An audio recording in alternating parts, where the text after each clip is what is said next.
Hey, so I am long overdue to do this video on my self-installed water softening system. And really this video is to answer if you are wondering if you can do this yourself. And so I'm going to go through which one I bought, why I bought it, why we needed it, how much it was to install it, not the price, but how much work involved, all the elements. It's been about 5 years, so I have enough experience now with this to tell you everything I know about it. All right, so I'll tell you in a minute what I bought here, because that's really not the main part of today's video. I'm not going to explain all the details of how this one works. So a few years ago, we decided putting one of these in was the best thing for our skin and for those people in my house that have hair. The best way to go was going to be to install our own, just price-wise. And a lot of the ones that you have installed, they want to set up a maintenance system where they come in and they change the salt for you or whatnot. And I'm just not a person who likes to sign up for things where I'm paying all the time and people are coming to my house to check on it. I think I can handle that. And so I installed this, and what did it involve? Well, it involved a few plumbing hookups. So there is a little bit of know-how, but there's nothing too involved here that you can't learn it from YouTube or some other place. So why did we go with the DIY? Well, cost was a big reason. And I'm just a DIY person. I'm a hard sell when it comes to products that maybe I can install myself. So this one is called a Fleck system, and there are a few different models of it. And I will link below to how you go about setting this one up, because it's kind of Stone Age in terms of its interactive screen, but that seems like pretty normal for the industry. I believe this one's now about 13 years old in terms of its technology. But by looking at the screen, you might think it was 1988. So, but it's fine. You just, knowing how to set it up, you need an instructional video because you're not going to figure it out by looking at the screen. You have to know a few things up front. You know your water hardness already, so you can do that a couple different ways. With ours, they actually tell us. We get a water report, and so we also tested it with some home test kits.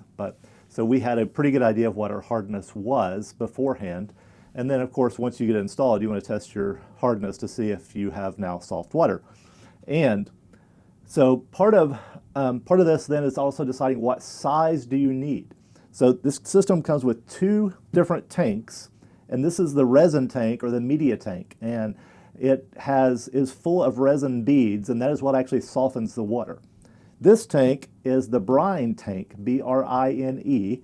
And the brine tank contains the water and then capsules of salt that creates a brine. And so periodically this tank, the resin in this has to be rinsed and cleaned in order for it to continue to do its job. The resin beads are essentially removing the hardness minerals and elements from the water. And so it's a bit like they're grabbing it, and then it sticks to them, and then it gets removed by the brine, just to simplify the picture some.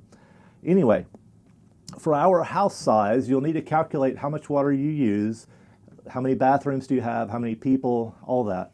And then that will help you know how big of a system that you need.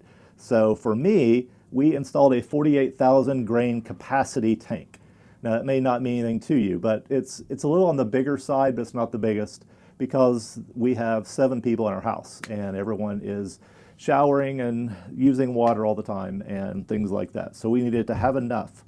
It actually will keep a count here on the screen. It will go back and forth between the time and then how many gallons we are into the system. And so when it gets low, it would automatically recycle, or it does it every 2 weeks is our setting. So that's what works for us. So the big tank, these are heavy, but it did ship to us. It was a bit of a hassle to get it down here and set up, but once it was set up, then I haven't had to move it, so it's in a good spot. Now, I have an unfinished basement, full unfinished basement. So when we moved in, it's a 1937 built house, and we had to start redoing all the plumbing because some of it had the very old original metal pipe. Most houses are going to PEX piping, plastic, but even the PEX piping with plastic, you start to see hard water buildup in them. It's also bad for your appliances, but those are kind of secondary reasons for us. We really wanted water that was good for our skin. And so I've done another video too on the filter process going in. I probably overdid it, but your water needs some sort of filter before it goes in to this tank. Now back to my location. I'm in a basement. I have my main water supply coming in right behind me.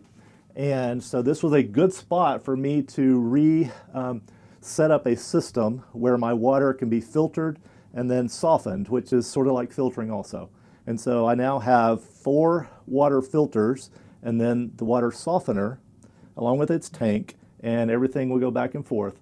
So quite a bit of plumbing here involved with creating a system where the water would go in to this and come out of it and then feed my water lines for the house.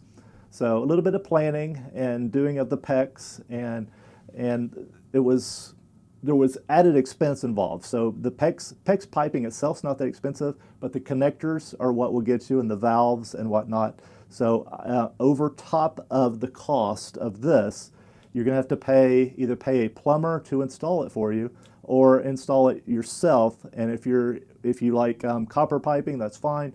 But PEX piping, there's a cost involved for getting it installed. And then of course, like I said, I also installed the water filter system, which ended up raising the price tag quite a bit. We've been very happy with it though. I would not want to go back to unfiltered water. No, it was fine. But we like the way that our water tastes, and we like the way that it feels in terms of its softness and just allowing you to, when you wash your hands, soap lathers easier. I've heard of this stuff called shampoo, and apparently it lathers easier also. You need to know the size for your system. Then the bags, you will have to add. The only maintenance thing you'll have to do over time is add the bags of salt. And mine is roughly once a month. So this is going to regenerate every 2 weeks, so about twice a month. And I'll check it about once a month to see my water level. If I'm seeing a lot of water above the salt, then I'll add some salt. It's with my system, I think what works best is to have some water above the salt, but ultimately needs to be about as full as you're seeing and keep the salt level up. So if you're seeing a lot of water and not a lot of salt, then it's time to add some salt granules. Systems say that they last 15 to 20 years. I've had this one for 5. Who knows? I expect it to last a good while. And then when and if I have to replace it, I already have everything in place. So it should be an easy replacement if and when we get there. The only other, so going back to, you have the cost of this, you have the cost of the bags of salt. So like I said, I pick mine up from the local home improvement store, and they're about $6 a bag. They're heavy, and so I try to go buy several at one time and lug them down and keep them stored here in my basement. And then once I run out, I kind of dread that. It's a little bit of work, but as with most DIY things in your house, keeping it up, there's work involved. So, is this doable? Yes.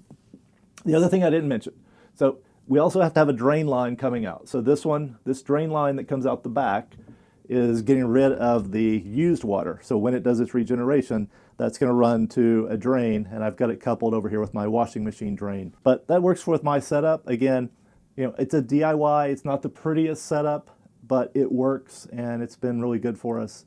So is this doable? Well, if the boxes you need to check were checked as you watch this video, then you can do it.